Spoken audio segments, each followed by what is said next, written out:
So I'm going to be talking about mental health diagnosis and what it looks like, what the implications are for people who receive a mental health diagnosis, and just some ways to think about what the whole process is of being involved with the formal mental health system. And I'm going to be saying some things that are quite controversial. This is a hotly debated area. These are my own opinions. There are a couple of things that I will say are sort of like peak living network ethics, and I will specify those things when I'm mentioning them. But otherwise, everything is just, this is my own opinion. I want to start by making clear what I'm saying and what I'm not saying from the very beginning, which is, from the very beginning, I want it to be clear that I'm not recommending that anyone go off of psych meds that they're using unless they, by their own process, decide that that's what they want to do, that they want to stop using their psych meds. And the one part that is kind of peak living network stand is that we don't pressure people to use medication, and we don't pressure people to not use medication. And it just fits with our overall philosophy as an organization, which is that we believe in people's right to just do what's best for them, for their ability, their right and their ability to decide what's best for them for their own mental health. And we support people's right to pursue emotional healing in the way that they believe works best for them. And so that fits with the specific stand that we're going to respect people's medication decisions in either direction. We're behind you on deciding what you think works best for you.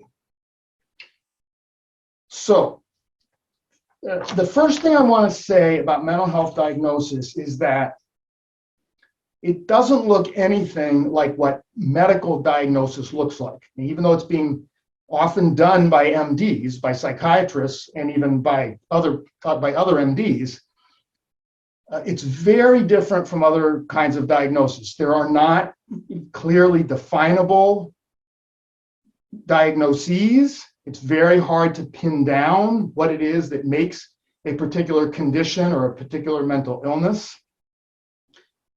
Causes are almost completely unknown. And so when you think of like going to the doctor for something that you're suffering from physically, you're coming in, you're reporting a set of symptoms, and what you're hoping is that a cause is going to be identified, and then that the medical system is going to have some way to address that cause, right? Okay, what you're suffering from is caused by virus X, and we can test you and see that yes, indeed, you do have virus X in your system, so that fits with the symptoms you're reporting. And we have some strategies for how we can address virus X and try to get it out of your system. That's not how mental health diagnosis works. There's no test to see if you in fact have the diagnosis that's being applied to you. There's no clear notion about cause or evidence or belief about the cause of your conditions. So therefore the cause is almost never addressed. There's almost never in the medical system any attempt to address the cause of your symptoms. There's really only an effort to address the symptoms. And those will be through, in our times, typically through psych meds, and not generally much effort to have any other approach to addressing the symptoms that you're reporting. And the diagnostic categories from the diagnostic manual, which is now in its fifth form, the DSM-5, the Diagnostic and Statistical Manual, the decision about whether someone fits a diagnosis or not is highly subjective. It's not nearly as clear as it would be for a medical diagnosis. A typical thing, for example, from the DSM will be, in order for someone to get this diagnosis, they would have to have at least 4 of the following 8 symptoms. Well, that's a very odd way, when you think about it, in my opinion, to do diagnosis. Like, well, why is it 4 and not 5? Or not 3, or not 6? Like, how do they decide 4 of the following 8 characteristics qualify you for the diagnosis? The research that's been done, even the very mainstream research that's been done on the applying of these categories, find that it's difficult for two different psychiatrists to come to the same conclusion about which diagnosis a person should have. It's what they call in the research world inter-rater reliability. And there are certain diagnoses in the manual that have actually pretty high inter-rater reliability, meaning that 5 different psychiatrists, there's a decent chance that a fair number of them, that 4 of them, say, would give you the same diagnosis. There are other things that are in the diagnostic manual as established diagnoses, even though there is no inter-rater reliability among those, even though 5 different psychiatrists, according to the research, would be likely to give you 5 different diagnoses. So why would those even qualify to be in the manual if there's no consistency between 2 different doctors about which thing they would decide that you have? So, so to me, that's the first point that people need to understand about mental health diagnosis, is that it's quite subjective, it's quite arbitrary, very, very inconsistent, and it's largely just describing what I would call constellations of symptoms, like noticing that people with certain complaints often have these other complaints that come with them. So noticing that these symptoms tend to be clustered, so we're going to give that a name. That's largely what you've got in the diagnostic manual. In the 5th edition, or I forget if they call them editions or whatever they call them, of the diagnostic manual, there was tremendous controversy and tremendous dissent among psychiatrists and psychologists about the ways in which the decisions were being made about what should go in as an actual diagnosis in the manual. There were huge protests by large segments of mental health professionals against what was going on in the creation and ultimate publication of that manual. So that manual itself is far from a consensus manual, even though it's what's essentially used for the practice of diagnosis. Huge complaints, particularly from the psychology community, about the lack of scientific basis, the lack of research basis to these diagnoses, including lots of new diagnoses that weren't in the DSM-4 that have almost no research basis, don't even really have any kind of consensus basis outside of research among mental health practitioners. They kind of slipped in there through like a much smaller group of mental health practitioners that felt they would be a good diagnosis. So it's a very, very controversial and in many ways unscientific manual, even in the opinions of many of actually thousands and thousands of psychologists, and even many, many outspoken psychiatrists have huge reservations about what's in the diagnostic manual.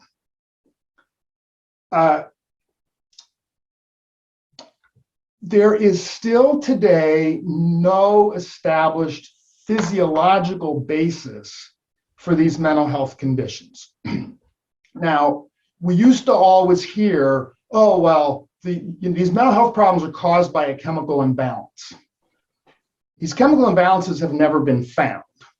And in fact, there's been such failure to find these chemical imbalances that the whole mental health establishment has gradually dropped the claim of chemical imbalance. It still turns up in a few places, but you hardly hear it anymore. To the point where, for example, an important person at the Harvard Medical School claimed that the term had never been meant literally. Claimed that, oh, no, that was always metaphorical. We never meant literally chemical imbalance. I don't know what you think about that. I find that dishonest. I think it was very clear that the mental health establishment meant it literally, but they're backing way off. And they're starting to use much vaguer terms about dysregulation, about neurological malfunction, these terms, it's not really clear what they mean, and none of them are being found on any test. I guess there's some things that people are claiming are being found in brain imaging, but then there are other scientists saying brain imaging is highly unreliable. These are not meaningful findings. And even if they were able to find these chemical imbalances, which they've never been able to find, but even if they were able to find them, that would be correlation, not causation.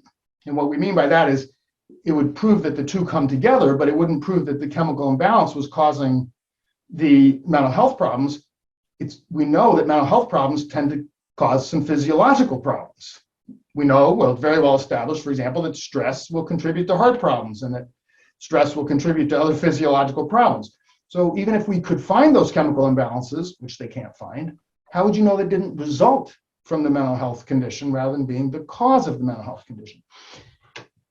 Because no tests could establish these chemical imbalances, what they tended to do is say, well, obviously there's a chemical imbalance because we gave you these medications and then you started to feel better. So that proves that there has to have been a chemical imbalance because these chemicals fixed it. I'll talk in a few minutes about why that doesn't hold up. There's multiple reasons why that argument is very weak.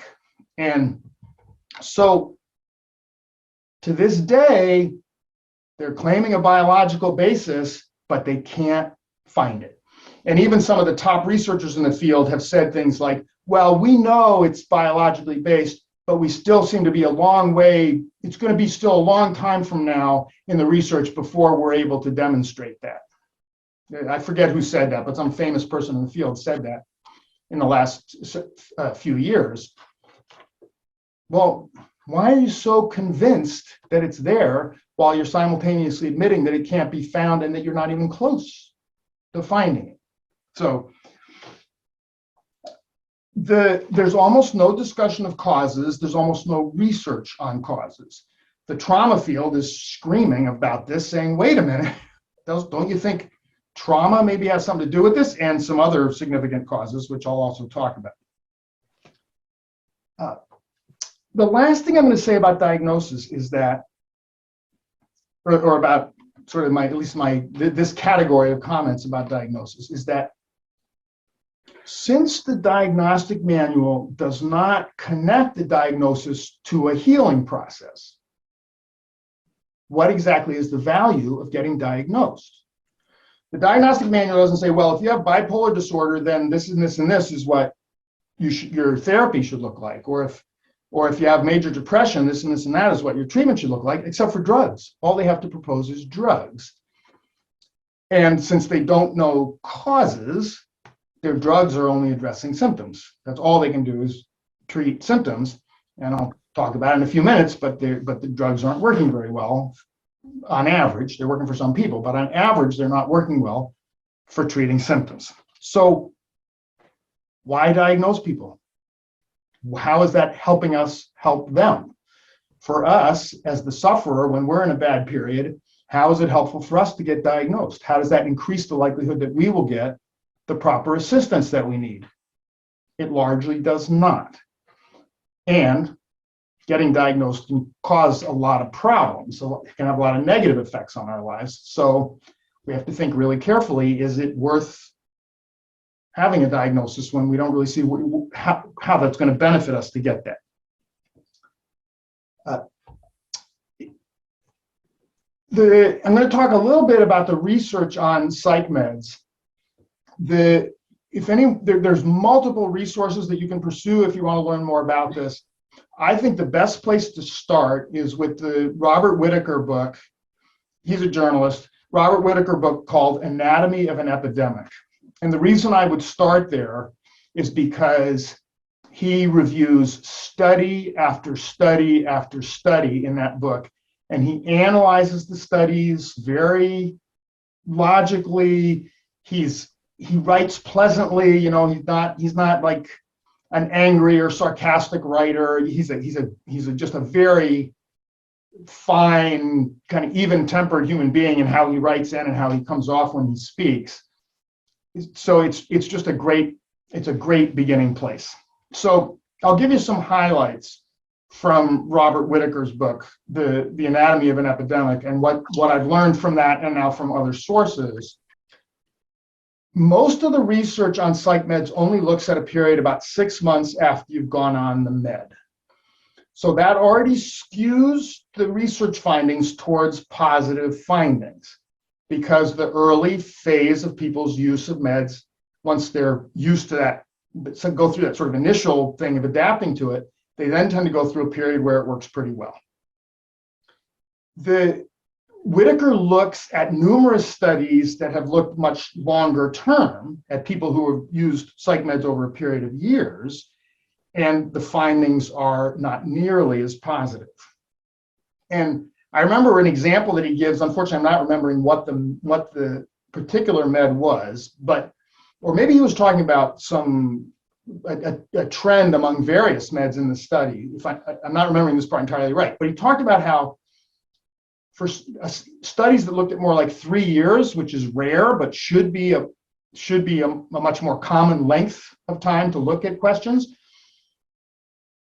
found that during the first year, people on the med were generally doing better than people not on the med. During the second year, they were coming out about even. And during the third year, the never medicated group was doing better than the group on the medication. That actually may have been for antipsychotics. I'll say a little bit more about the research on antipsychotics, the research for the medication for schizophrenia. Now that to me is quite striking. When you say the medicated group is doing better in the first year, the two groups are testing about equal during the second year, and then the not medicated group is doing better in the third year. The first thing that goes through my head about that is, well, that's probably what you would also find for cocaine. If you gave a bunch of people cocaine and then another group didn't take cocaine, the group using cocaine would be reporting a pretty good first year and a not so good second year and a really not so good third year. So how I start to look at this is psych meds are drugs. And they're working very much like other drugs to mask symptoms. Now, that doesn't mean don't use them, but it does mean we have to recognize that they're drugs and not pretend that they're working in some kind of magical, special way, different from how other drugs work. Whitaker also has 2 very powerful chapters in Anatomy of an Epidemic about the health effects, both mentally and physically, of psych meds on children. He also points out how little research there is, that these meds are being given to children rampantly with almost no research behind their suitability for use in children. The research that does exist on their long-term effects in children is not good. There is a long-term study, a 15-year study. I'm back to now, I'm talking about adults. There's a 15-year study of schizophrenics that, again, found that over the longer period of time, the people not medicated were doing better than the medicated people. And that study even divided people up into people with milder symptoms and people with more severe symptoms, and found that well, here's what's interesting. Okay, so we got milder symptoms, on meds, not on meds. More severe schizophrenic symptoms, on meds and not on meds in that group.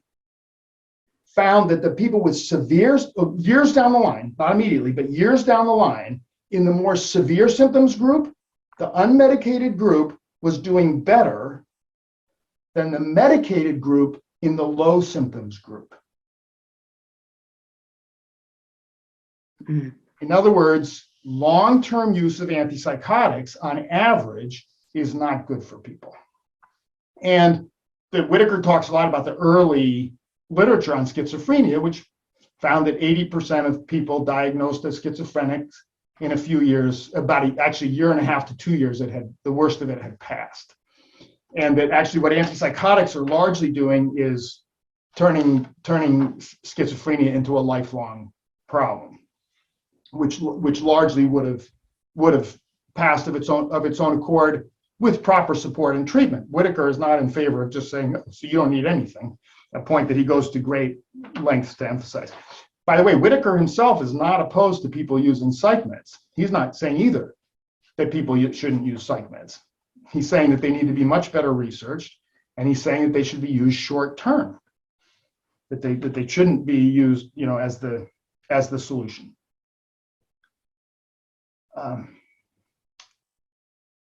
Success rates with meds are low. I'll give just a couple of examples of that, but that's something you can read about quite extensively in various sources, and I'll leave you a couple of additional sources about that. But one example I'll give you is that even the most effective antidepressants in the research that there is to date are less effective than regular exercise. In other words, no doctor should be putting you on antidepressants unless he or she has first put you on an extensive period of program of regular exercise and seen how that worked. Because the best psych meds have about a 60% success rate. That's low. That's only a little better than 50-50, right? I'm talking specifically about antidepressants, sorry, have about a 60% rate of success in relieving depression. That's really low. Exercise, about a 70% rate of success in getting people out of depression. So significantly more successful than the most successful psych med. And because there is no clear sense of cause, what people's experience is, and I just hear a new story of this every couple of weeks from somebody either in the Peak Living Network or somewhere else in my life, the whole process of giving people medication is very scattershot. Doctors are trying people on this med and it's not working, so they try them on a different med. Maybe that one does help a little, but comes with bad side effects. So the doctor adds a second drug to try to help deal with the side effects of the first. Really common now for people to report that they are on, say, as many as 4 or 5 different medications. There's even a term for this now in the mental health field. They call it a cocktail. It's a psychotropic cocktail where they're trying to find which collection of drugs are going to successfully address your symptoms, and then which additional drugs will address the bad effects, the so-called side effects of the drugs that are helping you. And suddenly you're on so many different drugs. And this is upsetting people. I mean, every time that someone is telling me these stories, at least they're upset about the fact that they're ending up on all these drugs and that they're coming out feeling like they're some kind of guinea pig for experimentation. Again, I want to be clear. I'm not saying that this is everybody's experience. There are people who get a drug that works for them and they report quite good results for a substantial period of time. I'm not saying that people shouldn't use psych meds, but I am wanting to be a voice for so many people that are not being heard, at least in the mainstream news and the mainstream literature. And I'm wanting to be a voice for the research because the research is so solidly backing up what those distressed people are reporting about their experiences.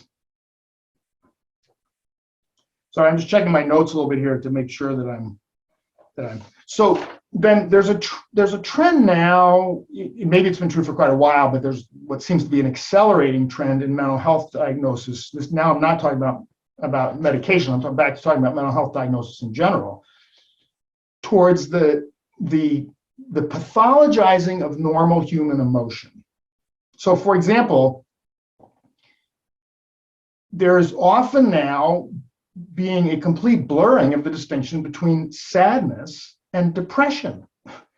Depression is about paralysis. Depression is about an inability to do what one needs to do, right? It's not about whether you're sad. It's not about downheartedness. We all have periods of downheartedness.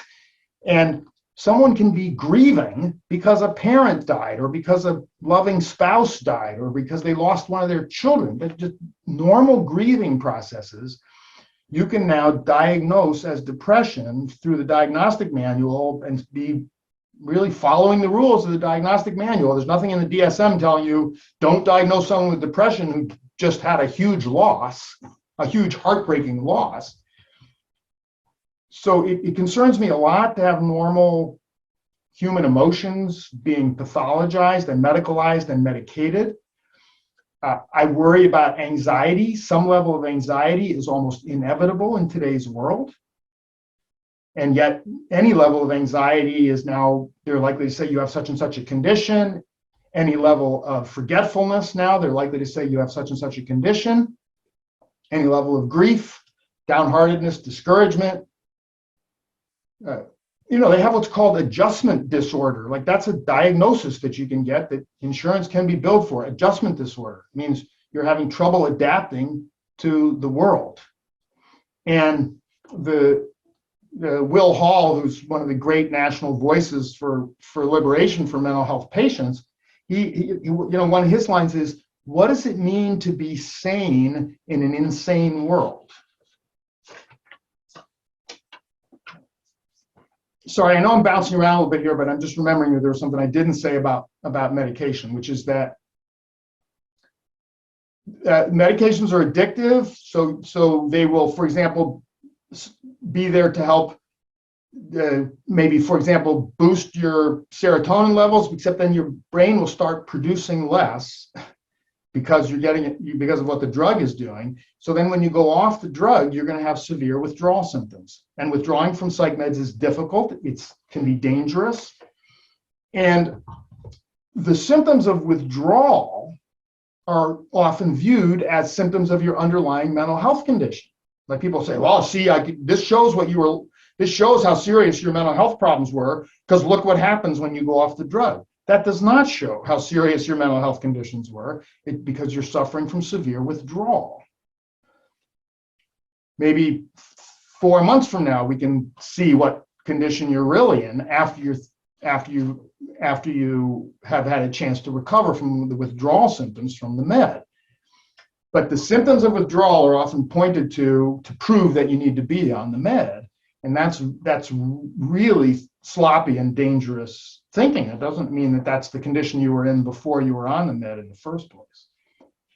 By the way, a general problem in mental health medication research, I may be going into this in more detail than I should be, but one of the problems in mental health in the research on medication is that almost everybody they study on psych meds, the med that they're studying, the person has gone on after previously having been on another psych med. They're rarely having any test subjects where the med that they're studying is the first med that person has ever taken. Well, that's going to mess up a lot of your research findings when what you're really measuring is the effect on this person of switching onto this med from another med. That means you're studying a particular thing. That's not the same thing as studying what is this effect of this med on someone who had not been on any medication.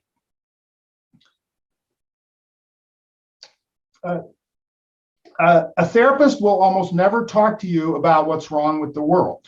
A therapist will almost never talk to you about how oppressive modern society is. A therapist is not likely to talk to a female patient, well, let's talk about sexism and how you've been affected by male domination. The therapist is not likely to talk to a depressed welder, well, let's talk about your conditions at work and how are you being treated where you work? And how many hours are you having to work and so forth, like dealing with the actual circumstance of people living in an oppressive society. And it's always about how you need to change. It's never about how maybe the world needs to change or how maybe you need to be involved in organizing to fight for your rights. Like that doesn't, the diagnosis is never about what's wrong with the world. It's always what's wrong with you, regardless of what the world may have done to you, regardless of what the world may be continuing to do to you, doesn't matter. The problem's in you. So what do I recommend? I recommend, no surprise, emotional healing. And I recommend love and support. I recommend the expanding of people's support systems.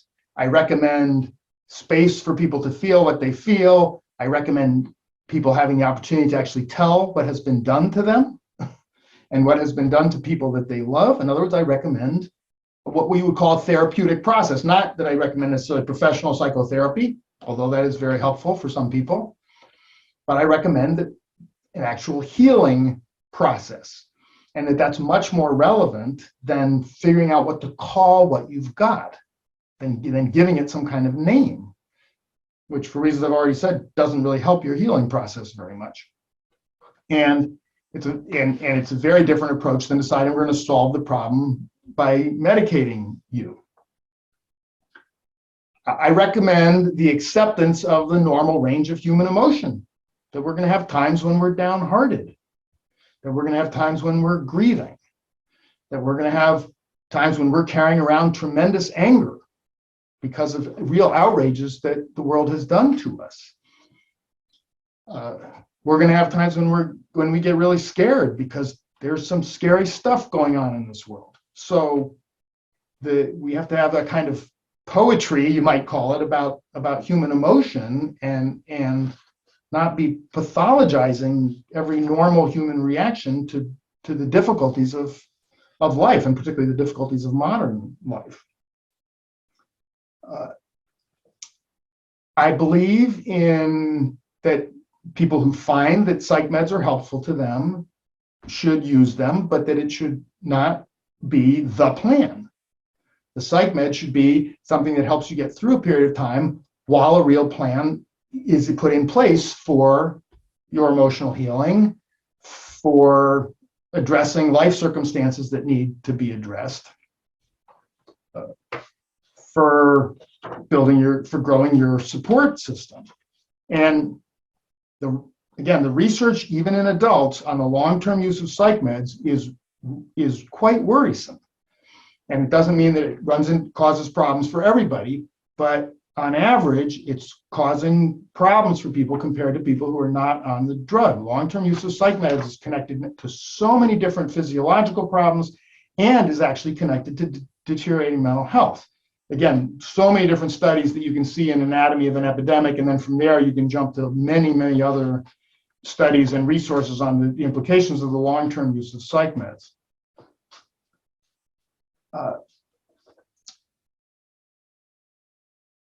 We want to really be behind people for whom psych meds are working. I don't want us to be in any way negative about that use of medication while it's working for you. Obviously, as I'm saying, I also want you to have a plan for your healing, but you're never going to get me discouraging you from using the med. I never tell anyone you should get off the med. All I would ever say to someone is the med bothering you? And if they say, yes, it's bothering me, then I might say, would you like to consider options? But I would never tell somebody what they should do. And in the Peak Living Network, we shouldn't ever tell someone what they should do about their psych meds. Let's trust each other to make good decisions about psych meds. And for many people, staying on their meds right now is the right decision. And we should respect that and trust that. People know what they're doing. For people who want to get off, we also want to support that. We want to support them to do it carefully and with their eyes open. But if that's what they want to do, then we should be behind them to do that. And just like we shouldn't be discouraging people from using meds, we also shouldn't be discouraging people from deciding not to use meds. We should be behind them either way. And I encourage people who are thinking about getting off their meds to go to a very powerful video resource that's free on YouTube by a survivor of schizophrenia, Will Hall, who was on antipsychotics and various other drugs for years, and is now one of the leading voices for mental health patient liberation. And he's got a terrific, terrific video did I write the name of it down? I thought I did. If you just look up Will Hall and you look up leaving psych meds safely, it's called, you know what, I'm going to find it and I'm going to make sure everybody gets it, but it's a very patient, reasoned discussion, lovely man in the way he comes off, respecting the decisions you make. He's going to tell you things very similar to everything I've said in this video. Do what's good for you, stay on if it's good for you to stay on, get off if it's good for you to stay off. And then he lays out a whole program for how, if you are going to quit your med, how to do it in the way that's likely to do the least possible harm. He calls it a harm reduction approach to stopping psychiatric drugs. So actually, that's maybe the easiest way to find Will Hall's video on YouTube is just look up harm reduction approach to psychiatric drugs. But I'll find everybody the title on that. I thought I wrote it down, but somehow it's not in my notes. I'm going to leave you with just a couple of other resources. For any of you who are interested specifically in the issue of forced psych treatment, because there's unfortunately a growing number, almost probably a number that seems to have probably something like doubled in the last 10 years, of people who are being forced into hospitalization and forced into drug use that they do not want. And the very powerful book that's just recently published, that I'm just in the midst of reading, very well-researched book by a journalist, Rob Wipond, that's called Your Consent is Not Required. So for anyone who's interested in the forced treatment issue, Your Consent is Not Required is a really powerful resource. And then forced treatment for kids is the subject of a very powerful Louise Armstrong book called And They Call It Help. And then all kinds of resources on diagnosis, on the diagnostic manual, on medication, on all kinds of different issues. That's at madinamerica.com. And that's Robert Whitaker's website, the person who wrote Anatomy of an Epidemic, madinamerica.com. And he has lots of guest blogs, so it's not just like one opinion, it's a range of different opinions. There's some disagreements and debates on that website, which is great. I always prefer sites that allow you to form your own conclusions about things. So madinamerica.com is a really terrific resource.